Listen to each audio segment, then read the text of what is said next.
पिछले हफ्ते आरबीआई ने लॉन्च किया ई रूपी। अब ये फिलहाल के लिए पायलट प्रोजेक्ट के तौर पे कुछ लिमिटेड लोगों के पास उसकी यूसेज आई है डिफरेंट सिटीज में। सबके लिए ओपन अभी इसको नहीं किया गया है। लेकिन ये ई रूपी है क्या और क्या इसका यूसेज है, क्या एडवांटेज है, डिसएडवांटेज है, और हम तो यूपीआई में डिजिटली ही सब कुछ यूज करते हैं, तो उससे क्या डिफरेंस है, आज ये सब जानेंगे इस वीडियो में। तो एंड तक बने रहिए और let's find out what is e rupee. तो ई रूपी जो है वो एक legal tender in digital form यानी कि डिजिटल मनी है।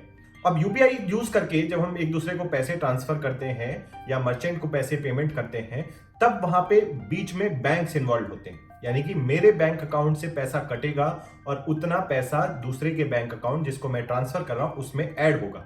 तो ये जो पूरा प्रोसेस है, बैकग्राउंड में बैंक्स वर्क कर रहे होते हैं, बीच में इनके बैंक्स के एक क्लियरिंग सिस्टम होता है जिससे ये इंश्योर किया जाता है कि किसी के पास ज्यादा या कम पैसे ना चले जाएं और सब कुछ सेटल हो जाए, यानी कि अकाउंट सारे सेटल हो जाएं। ये चीज बैंक्स इंश्योर करते हैं। लेकिन ई रूपी के केस में ऐसा नहीं है। ई रूपी जो है आप बिल्कुल समझ सकते हैं कैश की तरह। एक बार आपने बैंक से कैश निकाल लिया, अब आप उसमें बैंक का कोई रोल नहीं रह गया। तो उस कैश को हम कहीं पे भी किसी को भी दे सकते हैं, कहीं भी किसी के चीज परचेज कर सकते हैं। तो उस तरह से ये ई रूपी वर्क करेगा। आपको एक वॉलेट मिलेगा, यानी कि आप एक मोबाइल से लिंक्ड, अपना मोबाइल नंबर से लिंक्ड एक वॉलेट बनाएंगे, उसमें अपने बैंक अकाउंट से आप एक बार में पैसा ट्रांसफर कर सकेंगे। और वो जो वॉलेट है वो कोल्ड वॉलेट है बेसिकली, उसमें जो है बैंक का कोई रोल नहीं रह गया। अब उस वॉलेट को यूज करके आप किसी को भी पैसा ट्रांसफर कर सकते हैं उसके वॉलेट में।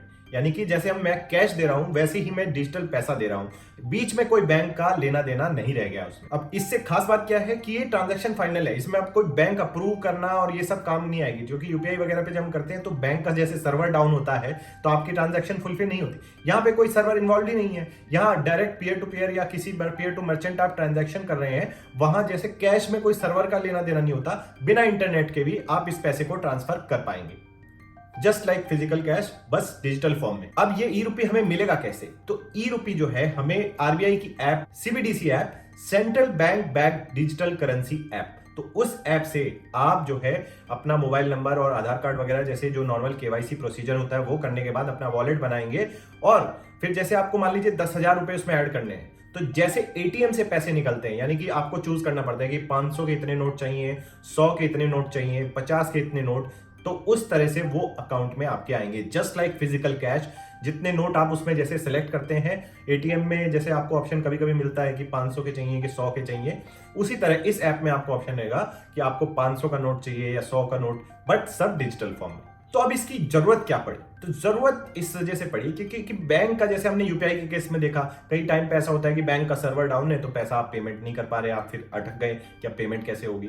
तो यहाँ पे ना तो इंटरनेट की जरूरत है और ना ही आपको बैंक से कनेक्ट करने की जरूरत है, तो आप डायरेक्ट पेमेंट कर सकते हैं। दूसरा इसमें यह है कि बैंक कई टाइम पे रेस्ट्रिक्शन भी लगाता है कि मान लीजिए मुझे किसी दूसरे के अकाउंट में पैसे ट्रांसफर करने हैं, तो वो पहले बोलेगा उसको बेनिफिशियरी को ऐड करो, ये करो, फलाना करो, ढिमकाना करो, अप्रूव करो, ओटीपी लगाओ। ये सारी चीजें करने के बाद कहीं जाके ट्रांसफर होता है। उसमें भी फिर वो टाइम लिमिट लगा सकता है कि 24 घंटे के अंदर आप इतने 1 लाख रुपए से ज्यादा नहीं भेज सकते, या यूपीआई में भी जैसे लिमिट होती है। वो सारी चीजें ई रूपी के केस में नहीं होगा क्योंकि वो तो कैश की तरह है, आप कितना चाहें उतना कर सकते हैं। बट इसमें और भी गाइडलाइंस अभी आनी बाकी हैं। आई एम श्योर कि आरबीआई इसमें भी कुछ रेस्ट्रिक्शंस तो लगाएगा ही। ये नहीं होगा कि 1 करोड़ रुपए की आप वो खरीद के फिर कहीं भी यूज कर लो। तो अभी इस पे कोई क्लैरिटी नहीं है कि इसमें कैप कितनी लगाई जाएगी, पर जो मेन एडवांटेज है वो इसी वजह से है कि बैंक का इंटरफेरेंस इसमें नहीं है।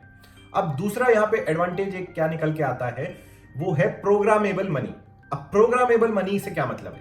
मान लीजिए जैसे सरकार फर्टिलाइजर की सब्सिडी देती, तो वो डायरेक्ट आपके किसान के बैंक अकाउंट में आई।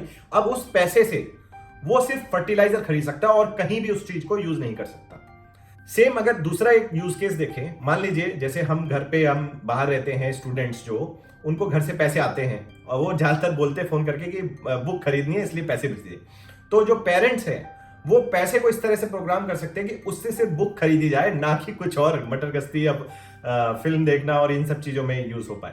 तो वो फायदा भी इसमें देखा जा सकता है। बट डिसएडवांटेज क्या है? सबसे बड़ा डिसएडवांटेज ये है कि जो पैसा आपके अकाउंट में रहता है तो उस पर बैंक आपको इंटरेस्ट देता है, चाहे वो सेविंग्स अकाउंट हो, भले ही कम देता हो, 3-4% जो भी देता हो, और एफडी में ज्यादा देता है, वो आपको इंटरेस्ट देता है। अब जब ये पैसा आप अपने वॉलेट में डालेंगे ई रूपी को, तो वो तो कैश की तरह है कि आप अपनी अलमारी में कैश रखे, उस पर कोई इंटरेस्ट तो आएगा नहीं। और उल्टा इन्फ्लेशन के साथ साथ उसकी वैल्यू कम होती जाएगी। तो सेम डिसएडवांटेज ई रूपी के केस में, आप अगर पैसे लोड कर लेंगे अपने वॉलेट में तो उस पर ना तो आपको कोई इंटरेस्ट मिलेगा और over a period of time उसकी वैल्यू कम होती जाएगी। और गवर्नमेंट का इसके ऊपर बहुत जोर है। वो जोर इस वजह से है क्योंकि जो फिजिकल कैश जो यूज होता है आम इकोनॉमी में, वो प्रिंट करना, उसको ट्रांसपोर्ट करना, मतलब पूरा लॉजिस्टिक्स, फिर एटीएम में लोड करना, और इन सब एटीएम से आप निकालते हैं तब भी आपको चार्ज देना पड़ता है। तो ये सारे जो प्रोसेस है फिजिकल कैश का, उसमें बहुत खर्चा होता है और लॉस भी होता है, क्योंकि फिजिकल कैश आपने देखा है वो नोट भी कभी गुम हो सकते हैं या फिर खराब हो जाते हैं, तो उसको रिप्रिंट करना और ये सारी चीज जो साल दर साल जो इसकी कॉस्ट निकल के आती है वो बहुत ही सिग्निफिकेंट होती है। तो गवर्नमेंट चाहती है कि फिजिकल कैश को आप मार्केट से निकालें और डिजिटल जितना भी ज्यादा हो सकता है ट्रांजैक्शन उसको प्रमोट करें।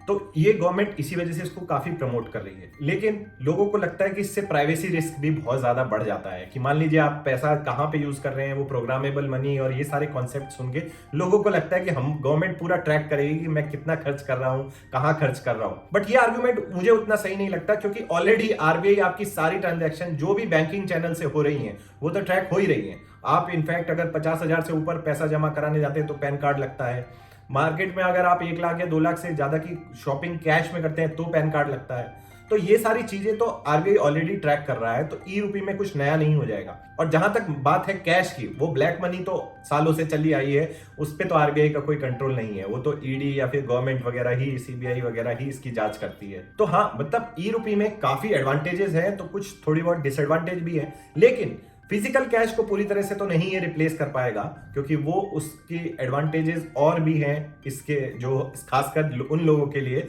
जो कैश में डीलिंग करते हैं, उनके लिए ई रूपी थोड़ा सा हो सकता है कि टेक्नोलॉजी और उसको यूसेज उसका डिफिकल्ट रहे, बट साथ साथ दोनों चीजें चल सकती हैं। इनफैक्ट यूपीआई से लेके ई रूपी और फिजिकल कैश भी थोड़ा बहुत एलिमेंट अगर मार्केट में बना रहेगा तो काफी सहारा मिल जाएगा गवर्नमेंट को कि आगे चल के और बेहतर तरीके ढूंढ सके।